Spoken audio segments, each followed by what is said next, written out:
नमस्कार, स्वागत है आपका एमपी तक पर। मैं हूं रवीश पाल सिंह। मध्य प्रदेश की राजधानी भोपाल के एक थाने में पिछले कुछ दिनों से चमचमाती कारों का जमावड़ा लगा हुआ है। ये चमचमाती कारें दरअसल किसी वीआईपी ड्यूटी के लिए नहीं आई हैं, बल्कि इन्हें बरामद किया है एक ऐसे गिरोह के चंगुल से जिसने भोपाल के ट्रैवल संचालकों को लाखों करोड़ों रुपए का चूना लगा दिया था। दरअसल भोपाल में अरेरा हिल्स पुलिस ने एक ऐसे गिरोह का भांडाफोड़ किया है जो भोपाल के ट्रैवल संचालकों से किराए पर उनकी गाड़ी लगवाने और अच्छा मुनाफा देने के नाम पर उस गाड़ी को मध्य प्रदेश के बाहर या मध्य प्रदेश में अलग अलग जगहों पर बेच देता था।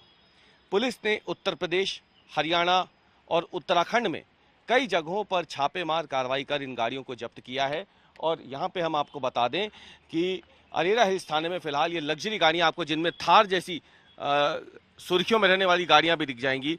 2 थार है, एक स्कॉर्पियो समेत होंडा सिटी, हुंडई की गाड़ियां हैं, मारुति की गाड़ियां हैं और ऐसी कई गाड़ियां हैं जिन्हें पुलिस ने फिलहाल बरामद किया है। करीब 34 गाड़ियां पुलिस ने अलग अलग राज्यों से बरामद की है इस गिरोह से। और ये आप देखिए, पूरा थाना जो है इस वक्त ये इन गाड़ियों से भरा पड़ा हुआ है।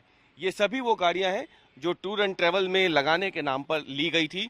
जो गिरोह का सरगना है जिसे पुलिस ने गिरफ्तार कर लिया है, वो इन गाड़ी मालिकों से संपर्क करता था और फिर इनसे टूर एंड ट्रेवल पे गाड़ी लगवाने के नाम पर, एक अच्छा मुनाफा देने के नाम पर उनसे गाड़ियां ले लेता था। अब इस पूरे गिरोह का खुलासा कैसे हुआ? दरअसल ये जो होंडा सिटी आप देख रहे हैं, ये जिस शख्स ने होंडा सिटी गिरोह के सरगना को दी थी, कुछ समय तक तो इस गाड़ी का किराया भी अच्छा आया और गाड़ी भोपाल में ही चलती हुई दिखती थी, क्योंकि इस पर जो जीपीएस लगी है उस पर उसकी लोकेशन ट्रैक होती थी। लेकिन धीरे धीरे जो गिरोह का जो सरगना है शैलेश, जिसने गाड़ी ली थी ये होंडा सिटी समेत कई दूसरी गाड़ियां, थार गाड़ी भी ली थी, कुल 7 गाड़ियां ली थी जिस शख्स से, उसने शुरुआत में तो समय समय पे किराया दिया, लेकिन फिर धीरे धीरे किराया देने में आनाकानी करने लगा।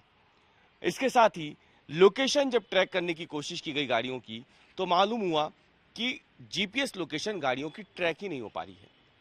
बाद में जब उन्होंने बात करने की कोशिश की तो शैलेश ने शुरुआत में इनको कहानियां बनाई, नुकसान हो गया है और इस वजह से पैसा आने में देरी हो रही है। लेकिन व्यापार में नुकसान का जीपीएस लोकेशन से कोई लेना देना नहीं था, बस यहीं से शक हुआ गाड़ी मालिकों को। और फिर उसके बाद इन्होंने पुलिस से संपर्क साधा। अरेरा हिल्स पुलिस ने इस पूरे मामले में छानबीन शुरू की। शुरुआत में जो 2 लोग पकड़ में आए, उनसे धीरे धीरे बात करते हुए पुलिस जो है फिर हरियाणा, उत्तर प्रदेश, उत्तराखंड तक पहुंची और इन सभी गाड़ियों को जब्त किया गया। इनमें से कई गाड़ियां अलग अलग राज्यों से बरामद हुई हैं, कुछ गाड़ियां भोपाल से और कुछ गाड़ियां मध्य प्रदेश के अलग अलग हिस्सों से बरामद की गई हैं। कुल मिलाकर के 5 लोगों को पुलिस ने इस पूरे मामले में गिरफ्तार अब तक कर लिया है। लेकिन ये बताता है कि कैसे भरोसे के नाम पर भोपाल में ये वारदात को अंजाम दिया गया। ट्रैवल संचालकों ने भी ज्यादा मुनाफे के लालच में अपनी लग्जरी और महंगी गाड़ियों को इन ठगों को पहले हाथ में दिया और तकरीबन 2 से 3 महीने तक ये पूरा नेक्सस इसी तरीके से चलता रहा। लेकिन आखिरकार जीपीएस लोकेशन बंद होने के बाद जब गाड़ी मालिकों को शक हुआ, उसके बाद वो पुलिस तक गए और फिर इस पूरे गिरोह का खुलासा हो गया है। और अब पुलिस एक एक करके गाड़ी मालिकों को बुला रही है और फिर इनकी जब्ती की कार्रवाई विधिवत करके कोर्ट के जरिए ये गाड़ी मालिकों को वापस मिल जाएगी। लेकिन तब तक उनकी गाड़ियां थाने में इसी तरीके से खड़ी हुई हैं, अगर आप देखें, और रोजाना हजारों रुपए का नुकसान फिलहाल इन तमाम ट्रैवल संचालकों को और इन गाड़ियों के जो ड्राइवर्स हैं उनको हो रहा है। एमपी तक के लिए भोपाल से कैमरामैन अमरीश के साथ में रवीश पाल सिंह।